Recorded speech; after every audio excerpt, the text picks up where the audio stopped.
Sir నాకు ఇంకొక question ఉంది సార్. మెయిన్ డోరు రిమైనింగ్ డోర్స్కి ఈక్వల్గా ఉండాలా సార్?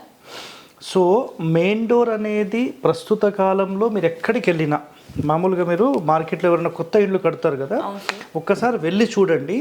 ఈ ఫ్రంట్ ఫేసింగ్ ఏదైతే ఉంటుందో ఫ్రంట్ ఫేసింగ్లో మెయిన్ డోర్ కానీ, లేదంటే కిటికీలు కానీ, లేదంటే వెనకాల పెట్టే సబ్ డోర్లు కానీ మొత్తం ఒకే అలైన్మెంట్ మీద బేస్ అయి పెడతారు. ఓకే.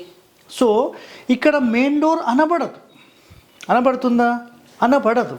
సో ఇక్కడ మెయిన్ డోర్ అంటే ఏంటంటే 100% మన ఇంటి మొత్తంలో ఉండే ద్వారాలు కిటికీల కంటే మించి ఉండాలి. దీనినే మనం ప్రధాన ద్వారము అంటాం. సో చాలామంది పాత గృహాలు కనుక మీరు నిజంగా చూస్తే 100% మెయిన్ డోర్ అనేది ఇంటి మొత్తంలో ఉండే ద్వారాలు కిటికీలు మొత్తానికంటే పెద్దది ఉంటుంది. అప్పుడు మాత్రమే దీనిని పరిపూర్ణ ద్వారము అంటారు అనమాట. సో ఇది మెయిన్ డోర్ కిందికి వస్తుంది. ఇది నంబర్ 1.